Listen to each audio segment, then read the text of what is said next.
Hello, everyone. It's so nice to see you folks this early morning. Mahalo for joining us today. We're really, really grateful that you folks are able to join us for this instance of Hoʻokele Naʻauao, Hawaiian Librarianship Symposium. Mostly, we're just grateful for your presence and grateful for your thoughts and grateful for your support. We hope you know that we're sending lots of aloha out to you and your ohana. Hope you folks are all doing well and are staying safe. So this session we added just so that we could sort of set the tone for what today is going to look like. We want to give an overview of what our program looks like, how it came about, and sort of how it fits in with our project, Ka Wai Hāpai. So before I get into all of that, I'd like to share my screen, but also I'd like to give an oli so that we can sort of set the intention for today and just sort of think about how oli are tools, right? And how they can inspire us, how they can direct us, and how we can learn from them. So this oli is wahānau kumoku. As we know, a lot of our oli are known by their first line. And so in the Nupepa as no kalania kawi keoli kamehameha e kolu, but I've learned this oli as by its name, wahānau kumoku. Ya no wahānau kumoku. Wahānau kumoku aku alo alo amu o kumoku iluna wa I wa ʻImi no samosu.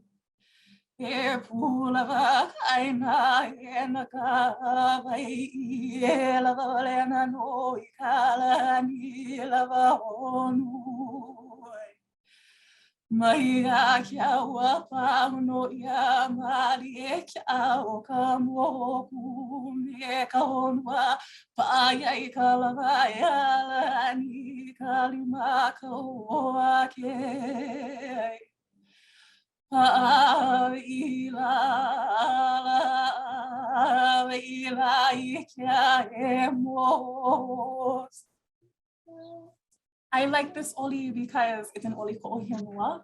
So it tells us about our moʻokuʻoha, about our genealogies, about where we come from, right? It showcases our relationship to ʻAina, right? ʻAina was born first and we are born of these islands. And so it's these symbolisms and these stories that we take with us in today as we talk about ʻAina sources and systems. I want to talk a little bit about Hoʻokele Naʻauao and what that is. So Hoʻokele Naʻauao was started in 2013. I believe it was a conversation between Koa Luke and Auntie Shane, talking about what it would be like to bring together people to talk about what this is, Hawaiian librarianship. And so since then, we've held 7 other Hoʻokele Naʻauao. This is the 8th instance, and it's a little frightening to think about this being number 8. And here we are in 2022. Which is, again, exciting and frightening that we're getting so old. We still have so much work left to do, so hopefully time slows down just a little bit. But Hoʻokele Naʻauao, this name was given to us by our friend, Kavena Komiji, and it means for us to navigate towards knowledge. So that's what we hope to do, not only with this symposium, but with our work and with our lives in general. And so I'd also like to say a mahalo to Siobhan Matsuda and Anne-Marie Kaikai. Together, the 3 of us are convening this instance of Hoʻokele Naʻauao. We're also the leads, if you will, for Ka Wai Hāpai, which I'll talk about in a little bit. And lastly, I'd like to thank Kavena Komeji, Cindy Teixeira, and Erica Diaz, our wonderful tech assistants. And so you'll see them throughout the day. So if there's questions, feel free to contact any of us, Siobhan, Anne-Marie, myself, or you can contact our tech assistants, Kavena, Cindy, and Erica. And so this is our schedule for today. I know, sorry, it's small print. I can read it out loud. And so we're going to start off with this welcome and introduction. And then at 9 o'clock, we've got Aina Paikai and Mikiela Pescaya talking about Hawaiian Soul, their short film. And we invited Aina and Mikiela to present, not only because we love Aina so much, but also because their film sets the intentions for us, right? We're gonna talk about George Helm and his work and his legacy as an aloha aina, right? What it means to do aloha aina, to be aloha aina. And so we hope that this film encourages us to think about what ʻAina looks like in our work and in our lives. Next, we've got a panel with Sharon Farnell, Ann Carwigan, and Zori Malekan, I hope I pronounced that right. Their panel is called Relationships, Place, and Knowledge, Creating Systems that Reflect Communities.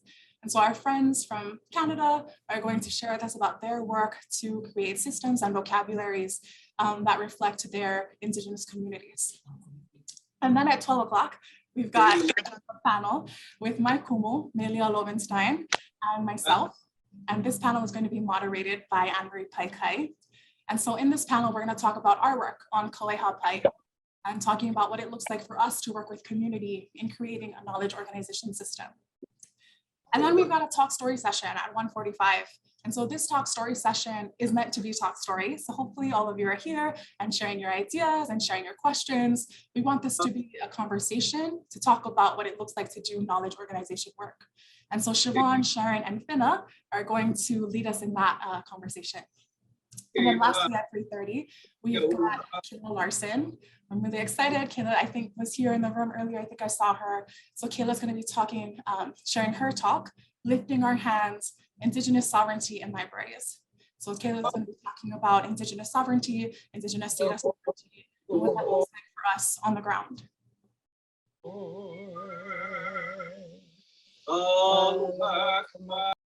And so I want to talk a little bit about our project, Ka Wai Hāpai, because it's our project that is co-sponsoring Ho'okele today along with MIL. And so our project is called Ka Wai Hāpai, Co-Creating Controlled Vocabularies for Social Justice. And our talk is based, our project is kind of in the title. What we're trying to do is create systems, co-create systems with our communities and co-create vocabularies and co-create relationships in our library and information science spaces. And so I'm joined on this project by our principal investigator, Siobhan Matsuda, and our co-investigator, Anne-Marie Paikai. So the three of us are leading our project, and we are joined by Margaret Joyce, Eleanor Kleiber, David Gustafson, and Ho'olihiwahiwa Moniz. And so the seven of us are working again to illuminate Hawaiian perspectives, Hawaiian worldviews, and Hawaiian languages in our library practices. So why are we doing this work? Well, we know that access to resources and access to our materials and access to our kupuna and the artifacts that they left us is important, right? It leads to identity, it leads to to learning more about ourselves, to learning more about our futures. And so we go to our library resources to help us learn these things. But sometimes when we go to these resources, it's hard for us to find, it's difficult for us to navigate. We don't always get to the materials that might help us advance our objectives, advance our lahui, right? And here's an example. So if you were to look at this mo'olelo for this book, He Mo'olelo no Kamapua'a, you would find this as the record for that book. Now, if you're looking at the subjects, you can see that none of them are in Hawaiian language, right? If I'm thinking about Kamapua'a, I'm thinking about his many forms as seen on the book cover, such as the clouds, such as the kukui leaf, such as that specific pig, such as the humuhumu nukunukuapua'a, right? I'm thinking about these forms of Kamapua'a. I'm not thinking about legends, I'm not thinking about Hawaiian texts, I'm definitely not thinking about swine, right? Because when we think about that word swine, it feels derogatory. Yeah, and it is derogatory. It's an old word that's meant to talk about someone contemptible or unpleasant. Now, for any of us who know Kamapua'a, we know that he's a trickster. He's definitely kolohe, but we would never use the word swine to describe him or to think about the mana that he has, or to think about how he influences our life and our practice and what he means for us as Kanaka. And so it's these things, right? It's the terminology that we're trying to look at. It's the relationships we're trying to look at. And it's the system that holds these together that our project is trying to address. And so our project, Ka Wai Hāpai, is going to do all this big work over the next 2 years. We're starting small, right? Developing a knowledge organization system, AKA like the Hawaiian catalog, is going to take many, many, many years. We're hoping to lay the foundation and think about What does the structure look like? What do the relationships look like? What entities are related? What are the entities? And what are the protocols of their relationships? And so over the next 2 years, until July 20, year. Oh my gosh, it's been a year in our project already. Over the next year, we're going to try to move through these phases. And so our first phase is Hewi Heimi No. And this took place from August 2021 up until about last month. And in this phase, we were really trying to figure out what the project was.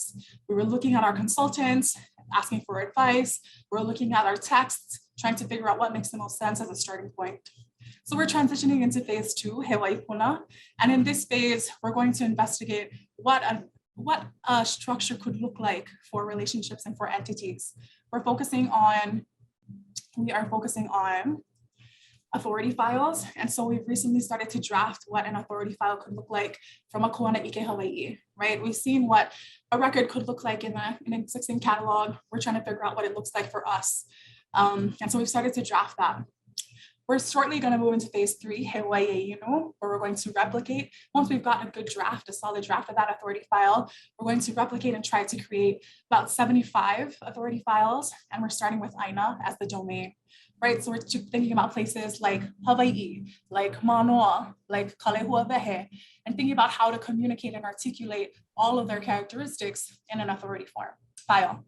And then finally in Hawaii Mana, our last phase, which starts March 2023, this is where we're sort of trying to review, to share out, and think about our process. With our project, we really want to share our process. We want to make sure that the work that we're doing isn't being done in a bubble. We want to make sure that the people who are interested can participate, and that those who are doing similar work for other Indigenous nations or other marginalized communities can look at our process and maybe learn some things. And so that's what we're trying to do in Ka Wai Hāpai. And so I want to talk a little bit about why Ho'okele is ʻAina and sources and systems. I sort of mentioned this when I talked about the kinds of authority files we're creating. We chose to make ʻAina sources and systems our theme today because it's ʻAina that really informs everything about us. We are our ʻAina, we come from our ʻAina, our kupuna come from our ʻAina. Thinking about how our kupuna thought about how ʻAina is organized and how the mana of ʻAina is articulated, all of these things made it obvious for us that we needed to start with ʻAina. And so that's our theme today, ʻAina sources and systems.